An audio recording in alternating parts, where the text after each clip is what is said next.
Welcome back, and thank you for joining A Shark's Perspective. I am Kenneth Shark Kinney, your host and Chief Shark Officer. You've heard me often talk about Invoca and their outstanding technology and team. And that technology is also helping drive better customer experiences, and that's why this episode is even more exciting. One of my favorite conferences and summits is the Invoca Summit. Great tech, great experience, and Santa Barbara and those palm trees don't hurt. I love diving there as well, even when it's virtually. And that's why I'm even more excited to bring you this episode, Digital Experience is Your Brand Superpower, a conversation with Brian Solis. Brian and I will discuss how digital experience will affect the future of customer experience and how you can turn those takeaways into action items for your business. Brian Solis is the Global Innovation Evangelist at Salesforce, a world-renowned keynote speaker, often referred to as one of the greatest digital analysts of our time. He's an award-winning author of 8 best-selling books, including Lifescale, How to Live a More Creative, Productive, and Happy Life. And on this episode, we'll discuss the love language of digital, the novel economy, shared data and trust, creating new experiences, becoming a customer-unified company, digital Darwinism, reclaiming your life from digital distractions with some Lifescale, Jobs and Jobs movie, Who is the GOAT, and a lot more. So let's tune into a Global Innovation Evangelist with a globally innovative shark on this episode of A Shark's Perspective.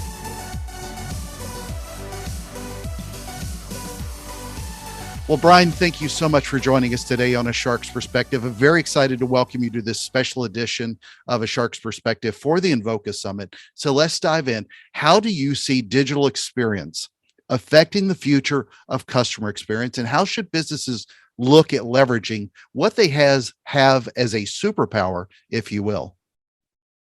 Well, Kenneth, thank you for the opportunity to talk with you today. Digital experience. There's been talk going back 20 years. When we say digital experiences, it's just all experience. And for the longest time, I used to say, no, actually, it's not. Digital is its own love language. It is absolutely different in how someone on the other side of the screen expects to go through that journey.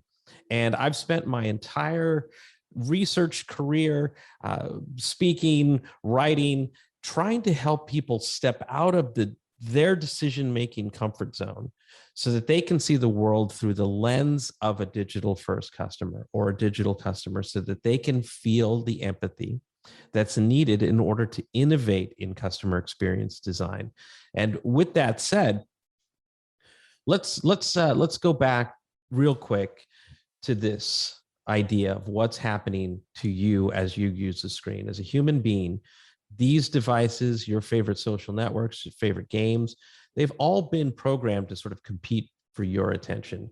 And the way they do that, it's called persuasive design. They all change you in their own respective way to get more of that attention.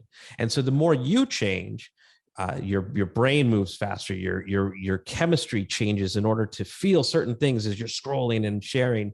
And essentially, now we're looking at 2007 was when the iPhone launched. So we're looking at a pretty long time of that programming happening at a very human level.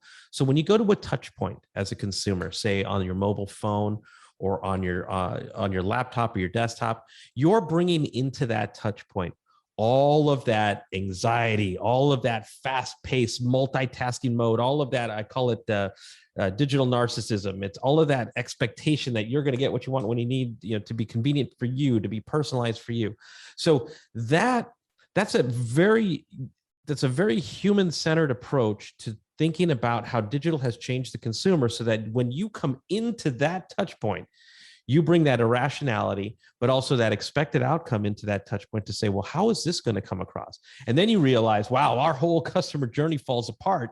Our website has too much stuff. The way that we present images has too much stuff. The way that we force someone to check out has too many clicks, too many instances. So then we allow ourselves to realize where we can make improvements. And then also, if we want to keep getting some extra credit, we could look at the best-in-class experiences in any single industry that has reinvented every touch point and the journey overall to be inspired by what we're also missing. So that hopefully accelerates what's broken, or at least the ability to identify what's broken, and also the ability to see what's missing. And that, I think, is what creates a roadmap for iteration and innovation moving forward for any business to reimagine that customer experience. Because once you understand that digital is its own thing and consumers are bringing to that their own set of expectations, you realize, well, then it could be all about customer experience, because now the improvements we're making on this front allow us to make improvements in other fronts: better service, better sales processes, better everything, that become more modern and human-centered. As someone who enjoys reading your books and hearing your thoughts on the future of business, I enjoyed a recent post of yours, and I'll read it. Organizations are disrupted when their customer expectations and behaviors change. Entire industries are disrupted when customer expectations and behaviors change at once around the same time. Elaborate on those thoughts a little bit, if you will, please, and how businesses should look forward in this post-pandemic world that you've called the novel economy, as you know, in relation to the novel virus, or the novel economy in relation to the novel virus. Oh, thanks for the kind words, Kenneth. Yeah, absolutely. Those are very important words. Essentially, what sets the stage for what's now a more accelerated version of what I've always called as digital Darwinism. And digital Darwinism is essentially the phenomenon as technology advances, right, but also as society's relationship with technology advances. And the one thing that we can definitely use in that regard is the understanding that in March 2020, everybody became digitally accelerated. So it wasn't just businesses that had to work from home, e-commerce, all of these things, chatbots, automation, RPA. We too, as human beings, were digitally transformed. We had to now figure out how to use digital in our work, digital in remote learning, digital for shopping, digital for entertainment. Everything became a from home digital first experience. And we changed as a result of that. A lot of the phenomenon around what we talked about with digital acceleration in terms of multitasking, anxiety, all these things also accelerated too. So the humanity of this change. So what that means is essentially this is that all at once, as you shared, all at once moment where everything is being disrupted. And if we think that just merely reacting and now we're okay with operating in this new world was enough, no, it just showed that we can do it quickly. But to your previous question, I just published some research with Harvard Business Review that shows how to become a customer unified company, because only 15% of companies in the entire world claim, and we'll see if this is true or not, but claim that they have re-operationalized their organization to put data at the center of the company, which means customers at the center of the company, and have the ability to interpret insights and act on those insights cross-functionally. So let's just assume that that's true and people are telling the truth. That means that most companies in the entire world have to get there in order to be truly customer centric. And the slower they move in terms of not just digitally transforming, but also operationally transforming, the slower that they move, the more that they set the stage for digital Darwinism to outpace them. And this is the next disruption, that when consumers change all at once, not only are entire industries disrupted, essentially on the bright side of that story are the insights that help us through data understand how to accelerate that transformation and have meaning every step of the way. One of the things that when I speak at conferences and I preach about all the time, it's one of my favorite absolute things to tell other marketers and performance marketers is if you look at how consumers are trying new brands, is how this also shifted. I think of a recent McKinsey study that pointed out that 75% of the customers or consumers tried a new brand during the pandemic, and roughly 4 out of 5 of those are planning to stick with it. How do you recommend businesses think through adapting to that volatility, if you will, as to how to best stay ahead of it? Yes, it's important to appreciate this. That McKinsey data introduced a couple of things. One was trying new brands, and then also exhibiting new shopping behaviors, and that could be discovery, that could be purchasing. And so the one question to ask is why? What is driving them to do this? And it turns out, I've gone through this exercise with many customers, and it could be everything from availability. But ultimately, what it comes down to is experience. You add to that our own research that shows 84% of business customers, so B2B, and then consumers, B2C, say that the experience you provide in their journey is as important as your products and services. So this comes back to the original question, which is how does that consumer see that journey? differently than how you present that journey to them. And look, I think many businesses I'll just be honest, take for granted the fact that if they just introduce digital, whether that's e-commerce or what have you, or a website or a mobile app, that they're checking the boxes for digital. When in fact, when a consumer goes through that experience, digital is invisible to them. It's just a mechanism for them to get to their outcome. It's how they feel throughout that process that is going to define their customer experience. This is why when I help anybody talk about CX, I add an apostrophe S to it. It's the customer's experience, and let's look at it through their lens. So I've got a question here from Deanna McPherson, who's the Chief Marketing Officer at Invoca. She asks this question: what role should marketers play in shaping the experience of their prospects and customers? Yeah. A great question, isn't it? Yeah. A great question.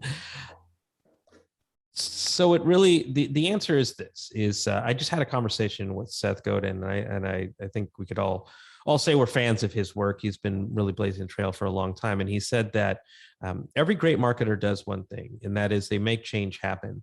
And he said that if you're not willing to be in charge of experience as a marketer, then you're not the CMO. And then he followed it with, and I can't say it any simpler than that. And those were powerful words. And what he's essentially saying is that marketing has the opportunity to take the lead on customer experience design, in that it is the ultimate form of marketing. How a customer feels in one touch point and in the sum of all touch points is what they walk away with feeling.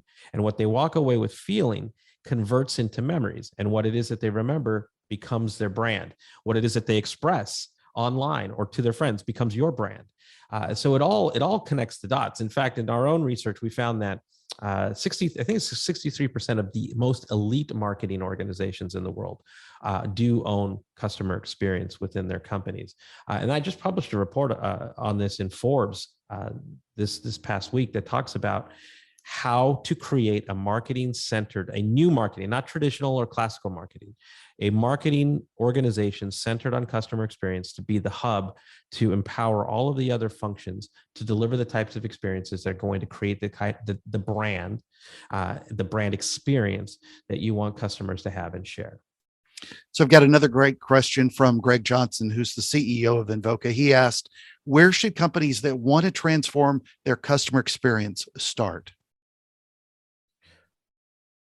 Wow, these are great questions. Yeah, they are not throwing softballs at Invoca. So, do you know one of the most common questions I get, and it can be anything, whether it's the future of customer service, future of marketing, future of experience design, future of innovation. The number one question I get across the board is, where do I start?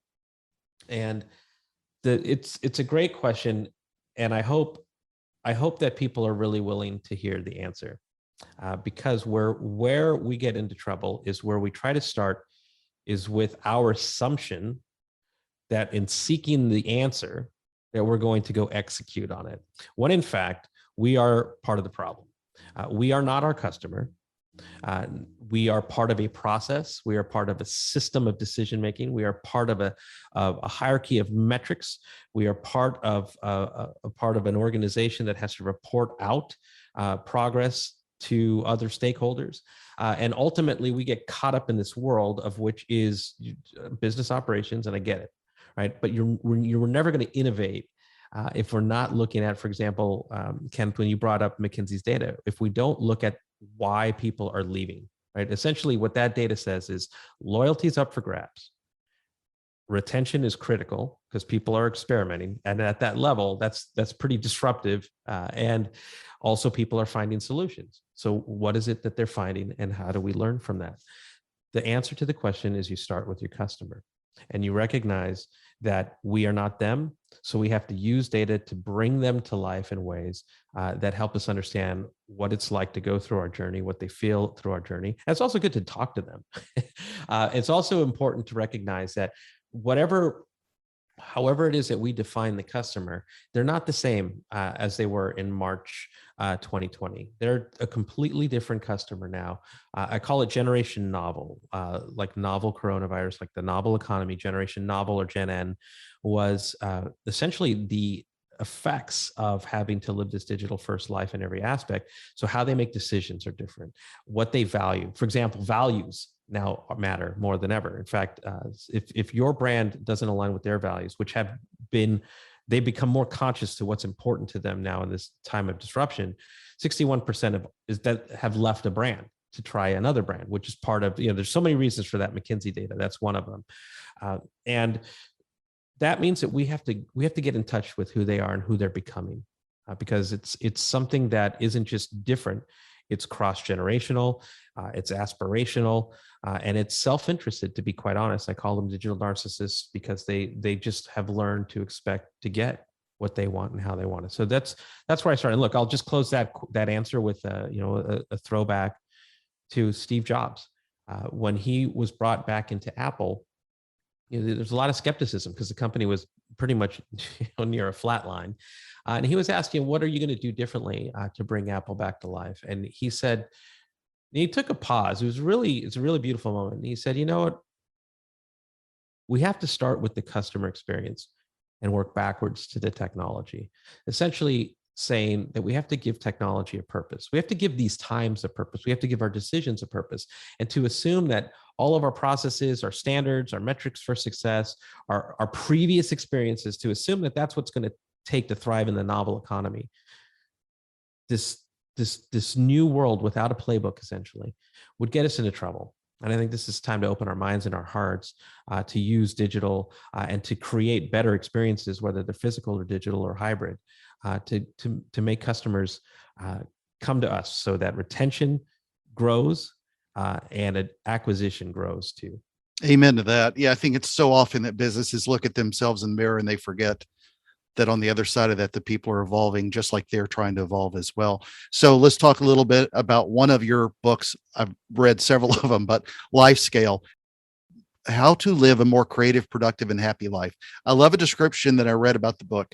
Somewhere along the way, we got distracted as much as we multitask, love our devices, and feel like we're in control. Deep down, we know that something is off. Short attention spans, which works for me, declines in critical thinking, lack of sleep, self-doubt, and decreased creativity are just some of the effects coming to light in an age of digital distraction. It's time to reclaim our lives. It's time to take control. And I thought about this because you wrote this and released it before COVID hit.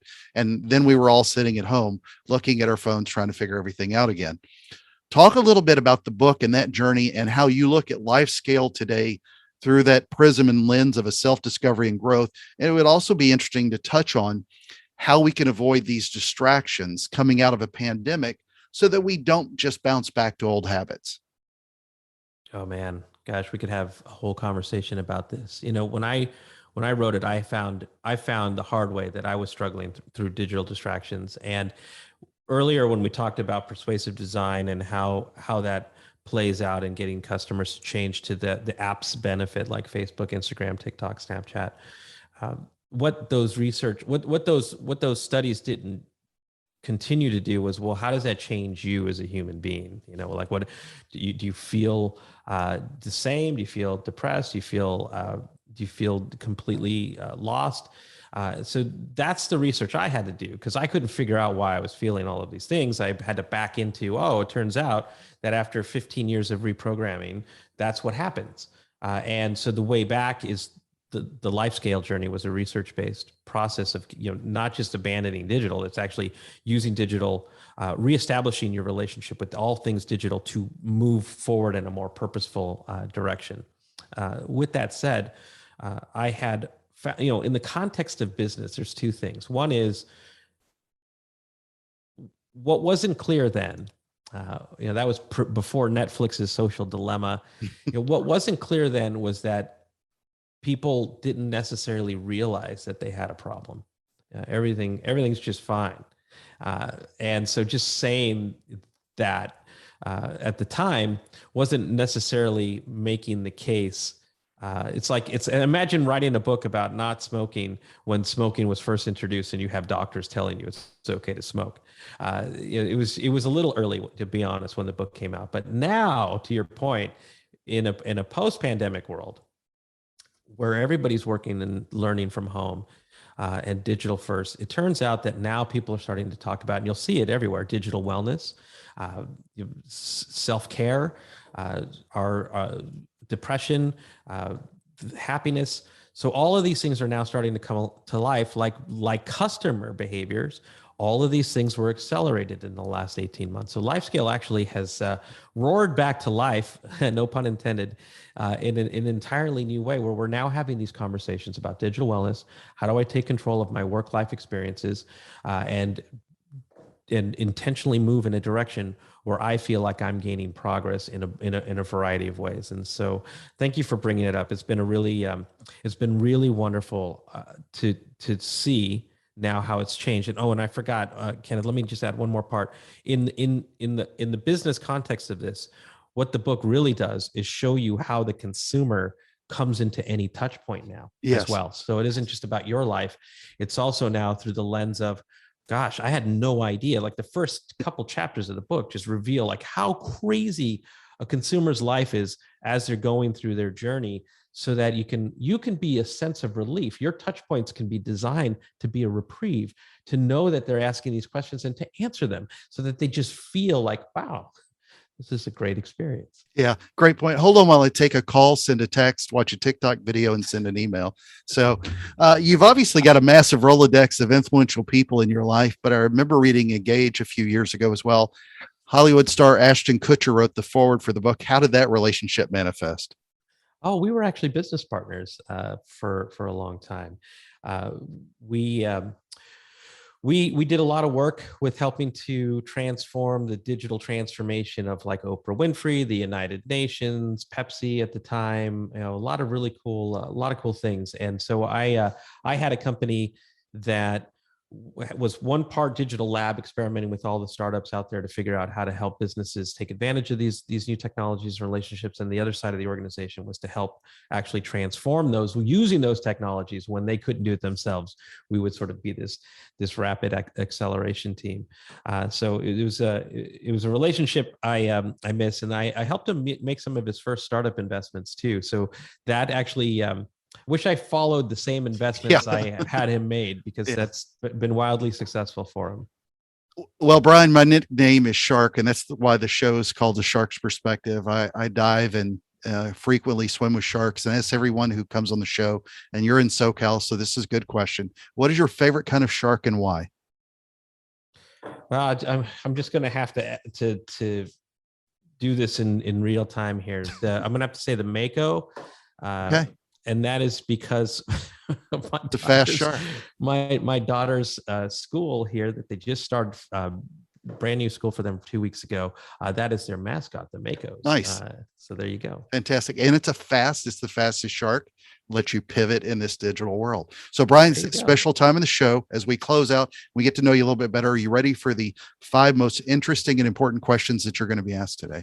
Well, I'm ready to take the questions. We'll see how I do with we'll see how you do. them. Seth Godin called these his favorite questions. So, all right, number 1, we've been talking a little bit about superpowers with digital experience. So if you had a choice, which would you choose, the power to fly or the power of invisibility? Fly. I often dream about flying. It's very cool. So we've been talking also about performance and performance marketing. So the greatest of all time in performance in the NBA, Michael Jordan or LeBron James? Oh, I'm such Michael Jordan has such just style and grace. Thank you. All right, number 3, what will have a larger impact on business trajectory in the digital world over the near to midterm, the impact of search or the impact of social? And I use business trajectory because if I'd said growth, that would almost be too easy. I'm going to say search, and the reason why is because we're watching the effects of social influence in a lot of things in our life right now, and it's not always the best results that we see. But search is an intentional process of discovery, and it allows for any brand to think, especially going back to empathy as a superpower, how to be the mentally and emotionally available brand for a consumer in that discovery process. Or Great customer. point. Great point. Number 4, we spoke about Ashton Kutcher. So let's discuss Ashton Kutcher movies. Jobs, the story of Steve Jobs, or Dude, Where's My Car? About two idiots who couldn't find their car the morning after a night of partying. I'm such a big Steve Jobs fan that movie was horrible. So, Dude, Where's My Car? Very good explanation. All right. Number 5, and the most important question that you're going to be asked today is biscuits or cornbread? Can the answer be yes? Because that sounds, I just had jalapeno cornbread that was through the roof, but then I just had biscuits and gravy the other day that was through the roof too. So I'm going to pass. I can't, I'm going to take them both. If they're on the menu, by the way, and people who know me know this, if both of those things are on the menu, I will order both of them. Good point. Good point. So Brian, where can people find out more about you, keep up with what you're doing, your thought leadership, and more? Well, for the most part, I'm briansolis.com is a good hub, at Brian Solis on all the socials. And you'll see that a lot of my role at Salesforce as Global Innovation Evangelist is a lot of alignment with work with Salesforce.com out there. So you'll see it all through those hubs. And I really want to say thank you for allowing me to share the some of my work. And if you want to connect, you can always at me out there, and I will reply. Absolutely. Brian, thank you so much for being with us today on this episode of A Shark's Perspective with the great team at Invoca and the Invoca Summit. What a pleasure, Invoca. Thank you. And thank you. It's my first engagement with a real life shark so I appreciate it. So there was my conversation with Brian Solis, the Global Innovation Evangelist at Salesforce, a world-renowned keynote speaker, often referred to as one of the greatest digital analysts of our time, an award-winning author of 8 best-selling books, including Lifescale. Let's take a look at 3 key takeaways from our conversation with him. First, I will simply quote Brian from one of his writings and say, organizations are disrupted when their customer expectations and behaviors change. Entire industries are disrupted when customer expectations and behaviors change at once around the same time. That's so true. Businesses have to be looking forward today as technologies advance, as customer relations with those technology advance, and as expectations of those same customers skyrocket forward. A lot of companies say that they leverage data, but not enough do. And being able to do that to accelerate to your customers' needs is critical at this point. Second, Brian and I discussed studies on changing consumer behavior. It's an incredibly important issue for brands to realize, especially because customers are trying out new brands. 3 out of 4 consumers, as the studies show. And a great majority of those intend to stay with those new brand choices. So this gives us an amazing opportunity as marketers to be able to capture a lot of audience out there, acquire new customers, but it creates a lot of volatility and a real need for companies to dramatically improve their customer experience. So his advice and mine is to start and focus on your customer. Third, big shout out to the team at Invoca, and so honored again to be a part of the Invoca Summit. Hit me up if you want the 411 on the power of their technology. Thank you, Invoca. Got a question? Send me an email to kenneth@asharksperspective.com. Thank you again for the privilege of your time. I'm so thankful to everyone who listens. Thank you to the amazing sponsors, Invoca and Drips. All things considered, I'd rather be in Santa Barbara right now, but wherever you are, physically or virtually, just keep swimming and join us on the next episode of A Shark's Perspective.